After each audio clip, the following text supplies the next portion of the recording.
Welcome to the SRS Podcast. I'm your host, Aaron J. Babyar, and I'm the Training Director of Support Raising Solutions. Whether you're a new ministry worker or a veteran looking to increase your competence and confidence, Support Raising Solutions seeks to bless you in your quest to be a spiritually healthy, vision-driven, fully funded Great Commission worker. My guest today is Michele Davis. Michele has been a guest on the podcast before, and of course, she works with Cru. And Michele, if I recall correctly, you are definitely on Arkansas with myself. Am I accurate in saying I think you live up in Ohio? I do. I live in Columbus, Ohio. Hey, how long have you been there? I have lived here, I think, for 16-ish years. I'm originally from Indiana, so okay. I'm a transplant to the Buckeye State, but It's as good as home now. So. Okay. Well, between the two of us, so I grew up in Iowa, but I have a lot of roots in Chicago, and I was a youth pastor in Michigan, so we've just about covered the entire Midwest. Yeah, that's pretty much it. Shout out to Wisconsin. I worked at a camp there one summer. Okay. Anyway. Yeah, that's beautiful there. Yeah. Well, now, Michele, tell our audience, if you would, a little bit about your family as well as a little bit about what your role is with Cru. Oh, yeah, sure. So I do live in Columbus, Ohio with my husband, Joe. He's a registered nurse, and he was on staff with Cru for, I think 9 years or something before going back to switch careers into nursing, and he's found a great niche there. And then we have two daughters. Lucy is going into the 5th grade, and Annabelle is going into the 2nd grade. Okay. So, my job. Yeah. So I am on the U.S. National MPD team, and on that team, I serve as our Director of Innovation and Resources. Fun. That's so fancy. It's like such a long title. It does not fit well on a business card or anything, but it kind of sounds like you can do whatever you want, though. So well, yeah, innovation's like that magic word, like uncharted territory, dream of new things. So, right. I mean, definitely, within ethical bounds. Oh, those boundaries, I tell you. Yeah. But it is a really, for me, it's a really exciting role because I do like to think about how can we continue to adapt and contextualize principles that continue to work, but in new audiences and new territories, in new times. And so I just feel thankful to have been asked to do a role that kind of seems to be in line with how God has made my brain to work. So not everyone gets to say that.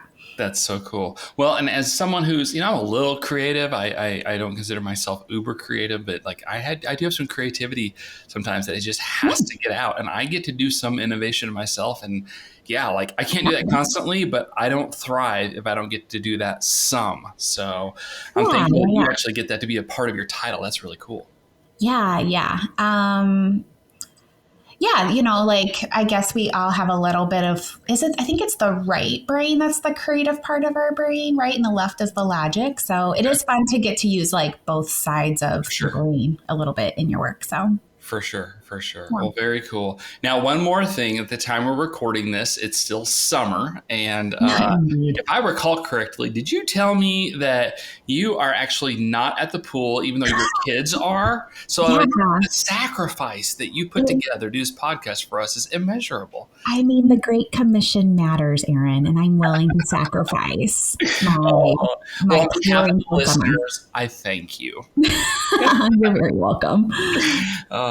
Well, of course, Michele, I invited you to step onto the podcast today for us to kind of dig into this short-termers type of conversation and to try and frame this. And you can certainly frame it better if I don't do a very good job. But to try and frame this, there are a lot of people out there who they need to raise some support for a short-term mission trip, or maybe it's for an internship, and maybe it's just 3, 4, 6 months, or maybe it's up to 2 years. But at least at this point, they know they need partnership, but also they don't have a long-term plan. And I've heard from a lot of people like that over the years that are like, so do I still follow, some of these biblical support raising principles, or do I do it differently? Or, hey, why isn't this working? I sent an email to everybody I know and I don't have money left and right. Even though we talk about support raising a lot of times from a more of a posture of people that need to raise full support for long-term ministry, monthly bread and butter, prayer and finances. We're kind of, I guess, Michelle, I'm inviting you to jump in here with me and to Mhm. speak to a slightly different audience. Is that Yeah. fair? Did I frame that right? Or maybe there's a better way for you to shape it? Yeah, that sounds fair. And I'm guessing, Aaron, that you've probably also been on a short term mission trip before, right? Yes, And I yes. have too. Before being in full time vocational ministry as a student, I did a few different short term trips, several, whatever. And then my very first 2 years on staff with Cru, I was an intern in the US and then an intern overseas. So those were like 1 year commitments. Mm, And, I thought, I did kind of think, oh, yeah, this could be long term. mm. But I wasn't asking people at that time to make a long term Yeah, yeah. thing. So, Where all yeah, have you been? I'm it kind curious. of So tell me some of the apart. places. Share with us just briefly. What are some of the places where you went on a short-term mission, both international and domestic? Yeah. So this summer between my sophomore and junior year of college, I did, at the time we called them U.S. summer projects. They're now called summer mission trips with Cru Okay. to Ocean City, New Jersey. Ooh. And so I lived like on the Jersey Shore all summer. Oh, they need Jesus there. They really need Jesus there, based on the Well, television yeah, shows.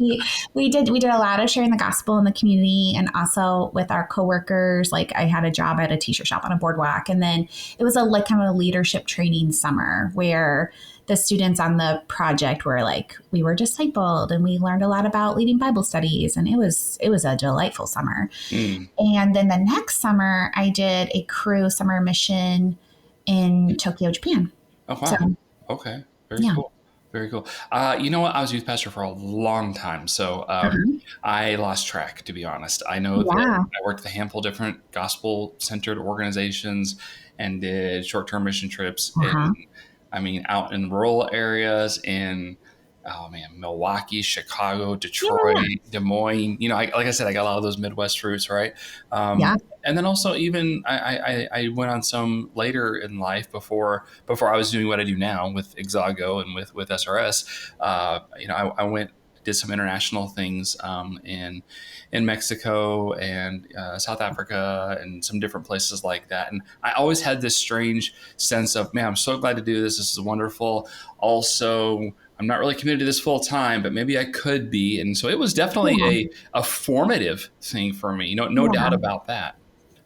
Yeah. I think so. I think short term trips have proven to be really formative for a lot of people and have been something that the Lord has used to expand people's minds and hearts Mhm. for ways and places that the gospel needs to have that could have influence and maybe doesn't have as much influence right now, and how we can be supportive of that, whether or not we're called there long term. Yeah. Yeah. So I think some personality types might be prone to like, if I do it for short term, that means I'm committed long term, and something's wrong if I don't stay forever. But I don't think the Lord works like that. And I think like even as the places like I've gone for just a short term, and like that heart that I have for those people is still with me, even though that's not my current calling today. Yeah. And I also hope too, and I think this is where we're, going to maybe dig in a little bit more, is that for those people who gave to my short-term trip and who prayed for me and received my updates about it, I expectantly hope that God used that to shape their hearts too. Yeah. You Yeah. know? Yeah. That's really, yeah. So, and that's really different.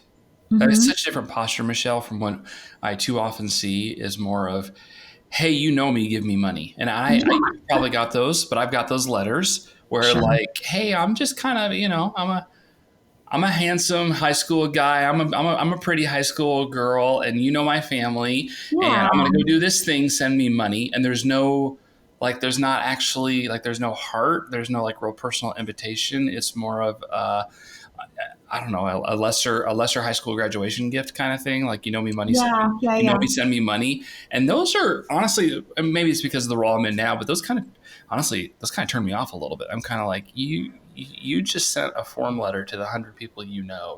and I'm just not so inclined. But the flip side is when I have, and I got to be careful saying this, but here's just the truth.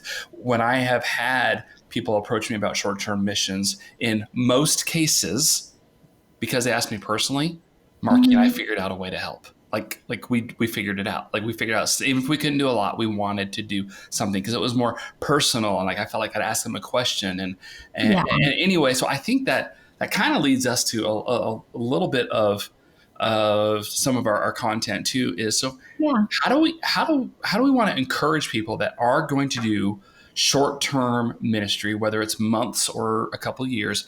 How do we want to encourage them in that process to go about inviting that partnership? Hmm. Yeah. So what I'm hearing you, I think, allude to, so I think maybe we should start here, is like the how somebody is invited to partner into that can set a stage for maybe the kind of heart engagement we could Yeah, expect because it is a from hard thing. partner. It's not just a Yeah. financial And like the Lord is redemptive, and he can use a lot of different things. So like I thing. don't want Sure. anyone to feel like, oh, I didn't do something quote exactly right, and I Yes. burned whatever, Yeah, because we're there's not here to beat yeah, anybody up. there's We've all grace made lots of upon mistakes in support grace. raising. Yeah, but if you're sitting here right now and you're like thinking, I know I'm going to go on a short term trip sometime in the near future, and how could I go about, like, your first thought is probably like, how am I going to go about raising the money? But I would want to challenge you to consider, like, how can you go about honoring the people that you're going to ask to Mhm. partner with you to prayerfully and financially make this ministry happen? Yeah. Yeah. And I'm carefully choosing those words Sure. because I think that, like, it is more than just, please and thank you, give me money, but you are saying, like, in the process of MPD, ministry partner development, which we for sure say MPD all the time Sure. in our circles, but that we believe that people's partnership that involves both like financial and prayer support is an essential part of like kind of being on the team to see the ministry happen. And so it's not just you are going to share the gospel someplace, but that person is investing in that happening. And so I like to, think about like when somebody asks me to be a part of, partnering with their short-term trip, like that gives me an opportunity to impact a part of the world that I wouldn't otherwise get to be a part of. And I'm so thankful for that opportunity, you Mhm. know? And so I think that that's my mindset because I've, maybe because I sit in this space a little bit, but also because like in time I have experienced people like communicating to me like your partnership, your prayers make a difference and you're part of this, Yeah. like for you to be able to honor the people investing in this work and saying you're a part of this work through your investment. Mhm. And so to honor them, I'm going to communicate well with you and communicate in ways that are like helpful for you. Mhm. And to communicate thankfulness, actually write your thank you cards. And I, in some sort of like, give me a list of things to pray for. Maybe send me an email when you're getting ready to leave so I remember to pray. Yeah. Yeah. I've seen, I think some people will start an Instagram account just for their trip and just invite the partners to it. And then like, oh, you get to see picture updates. I personally That's like that great. because I know I open Instagram like 25 zillion times a day. Um, Okay, hey, uh, let's pause there right quick. Those are all great ideas. oh yeah, But I'm gonna go. what you're not telling everybody, hey, you have to do all of these things. Oh You're gosh, kind no. of spitballing out. Here are some things that you could Yeah. do, right? Yeah, just try to like communicate well and Hmm. involve people. And in that, I guess there's that principle that I know we talk about a lot of times in our space. It's just about knowing your audience and know where they communicate and how they communicate. And for some people, that's going to be when you get back from your trip, you're going to like individually visit people that gave to your ministry and tell them stories and show them your scrapbook. Some people might just want to get the Instagram reel. I don't know, but either way, you're trying to really make an effort to show gratitude by, on the front end as they give and partner with you, but also on the back end, like showing the results of the trip. True story. Yeah. About a week ago, I was sitting down with a young man who did a short-term mission trip, and he did raise some funds, and then he never talked to the people that gave him funds again. And here he is. I mean, we're on 4 or 5 years later, and he knows I'm in ministry, and he was asking me questions about what I do and equipping ministry leaders and all that kind of stuff. And his face kind of like, it's kind of crestfallen. I think that's a word that's out of fashion, but he kind of looked burdened all of a sudden, and he goes, "You know what? I have to admit something to you." And I was like, okay. And he's like, I raised some money to go on this really cool mission trip, and it was really awesome. And I feel like it really helped the missionaries that we worked with. And also, I never got back with the people that gave money and prayed. Like, I never even said, here's where your money went, and here's some results, and thank you for your partnership, because I feel really bad. And he goes, honestly, my heart was to do that, but I never had a plan to do that. Yeah. And he goes, it's been, I can't remember how much time he said. It was definitely over a few years.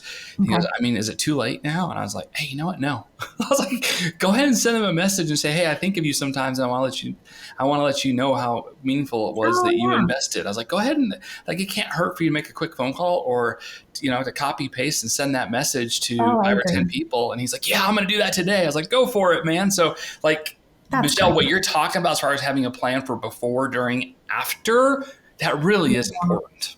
Oh gosh. And I love that you encouraged him, like, yeah, so what has been 4 or 5 years, just reach out and say, hey, I've been thinking about this trip, and I'm just reminded of God's faithfulness and thankful for you. Yeah. And, I never got to tell you the story. Here's a story, that would really warm someone's heart, I believe. And yeah, I think that, that's just like living under grace too. Like that, I don't know. I think any of our like mistakes or whatever can be like, we can just apologize for and say, here's me trying to like, I'm not going to be ashamed to reach out to you, because I know that we're both under grace and we can like just be loving and forgiving people with each other, Yeah. Yeah. And you know what? God's grace is sufficient. It really is. So it might be awkward, but you don't have to make it awkward. You can make it simple. And so as you are, as listeners, maybe this is you. Like, maybe we accidentally hit on a nerve here with this, but also as people are thinking about, I feel like God's calling me to do a short-term thing or whatever else. I just want to emphasize, you don't have to communicate constantly over the time. In fact, all the time that there is such a thing as over communication. So you might need to talk with other people that have been down that road a little bit before you and get some wisdom. But having a communication plan, what I'm hearing from you, Michele, is have a plan. Yeah, have a plan. Don't just hope it works out, but actually have some sort of plan, right? Yeah. And we try to give like our short-term participants like a simple plan, like, send a visionary letter or ask. Be sure that you send written thank you notes as people partner with you. And then do something to update them afterwards. Like, here's some ideas of how to do like do a newsletter, do an email, like, and again, that's where I do start spitballing, because that's maybe the innovator in me. I can think of like 10 ideas like on an instant, but especially with social media as options, there's the ones we all use like Facebook and Instagram, but then there's also some ministry specific ones like Epistle that you can use to send updates. You could have a blog just for your summer trip. You could do so many things. But remember, the principle here is you're trying to invite, thank, and celebrate. Invite, thank, and celebrate. That sounds like some sort of action plan. I just made it up. Maybe it's from the Lord. Let's just roll with it. Let's give him all the credit. There you go. Praise the Lord. Yes. Yeah. Great. Okay. So obviously that's all well and good. And I completely affirm everything you're saying. Mm-hmm. Now, though, let's back up to just talk about the invite part. That Okay. is so intimidating for a lot of people. Yeah. Most people have had very little or no training. They probably haven't read the God Ask book. They might have not had anything. They just know they've seen other people do it before for better or worse, and they're gonna try it as well. So, what sort of tips would you give somebody who perhaps it's their first time, or maybe it's their second time, they want to do it better than their first time? How should people go about doing that invite? Yeah. So I'm thinking right now about for Cru, like our short-term student trips. We um, coach them to do like a letter phone call type strategy. For those of you who are in the biz, you just popped up a category in your head where we give our participants a template of a letter. I will say, please personalize that more, because I just wrote a template, but you should change the words so 20 people aren't getting the same exact letter from like everyone they know. Well, wait, they changed my name. Guess what? I can tell. Yeah, The yeah. only thing you changed was my name. There was nothing personal about it. I mean, we could do some coaching there to help that.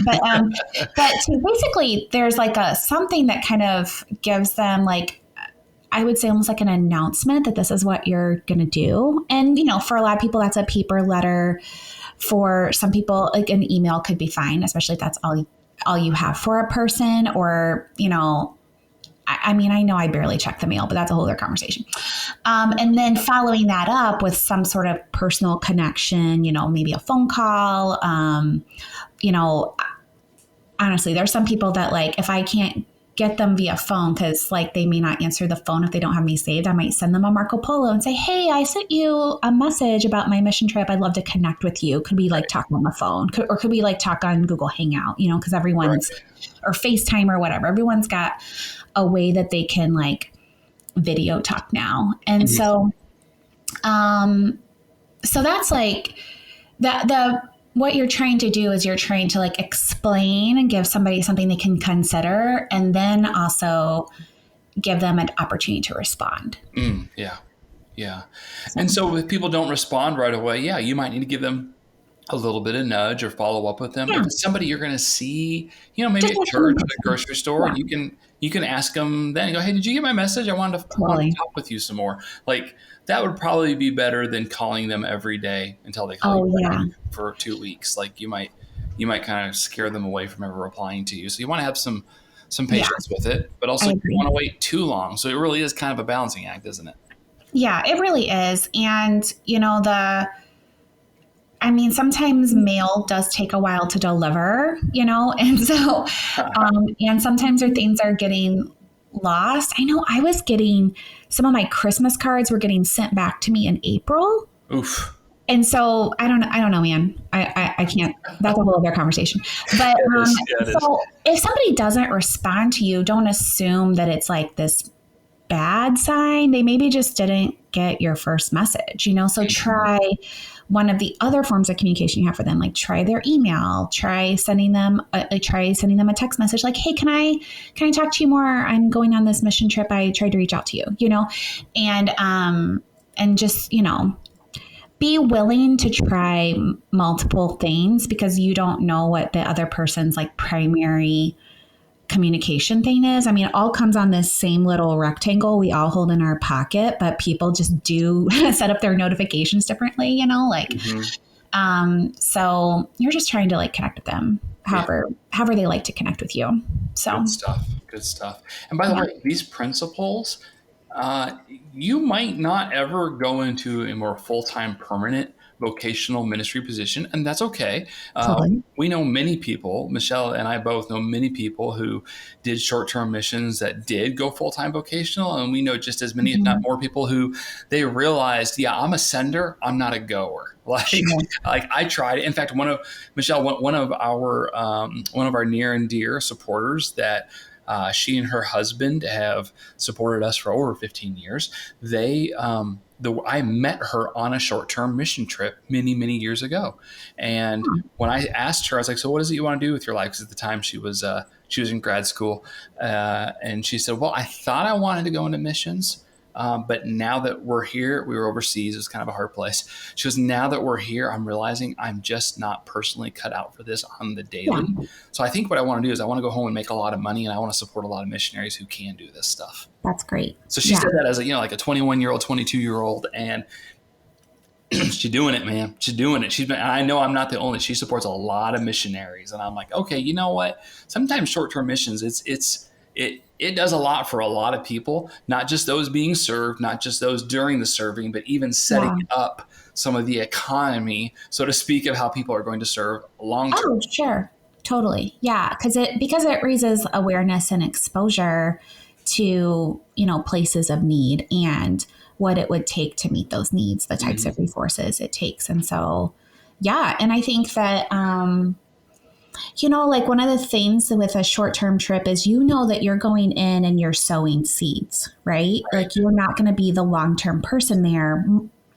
probably, and so, so similarly, as we are raising support for these short-term trips, like this person who we're asking, like we might be sowing seeds in their life to help them be more generous to another missionary long-term, and so we kind of have to, I think, have the same sort of, reverence for the process and, with the same amount of prayer and care that we're sowing seeds on the trip. For sure. That we're also like having that same prayer and care as we are inviting people to partner with the trip, because that's going to have some eternal impact also. Well, as we're wrapping up this episode, it's, as you know, Michele, because you've been on here before, it's kind of my habit to leave like the last word of exhortation or training or whatever you will to our guests. And so what final words of wisdom would you give those who are specifically looking for some further guidance regarding trying to raise some short-term support, whether that's for an internship or a short-term trip or what have you? Yeah. Something that we talk about a lot in our training. So if you've ever been to one of our trainings, you've heard me say this, but we say like your job is to be faithful and full of faith, faithful to, to put into practice the training you're receiving, to put into practice what you know today, and then full of faith that God desires to and is able to bless your effort that you're putting in, so, you're not going to do it perfectly because perfect's not actually a human option. But you can be glorified, and that's not you yet. Yeah, you're not, that's not there. We're just not in heaven, but you can be faithful and full of faith. Yeah. And I believe that in the power of the Holy Spirit, we can all be those two things, faithful and full of faith. Amen. So. Amen. Michele, thank you so much for being a part of the SRS podcast. Oh, you're very welcome, Aaron. It was a delight to be here. Thanks for joining us for this episode. We would love to hear your ideas for future content. Please visit supportraisedsolutions.org/feedback to share your thoughts and questions. Also, wherever you download your podcast from, be sure to subscribe for future episodes and come back each week to gain more insight into the process of building and maintaining your personal support team.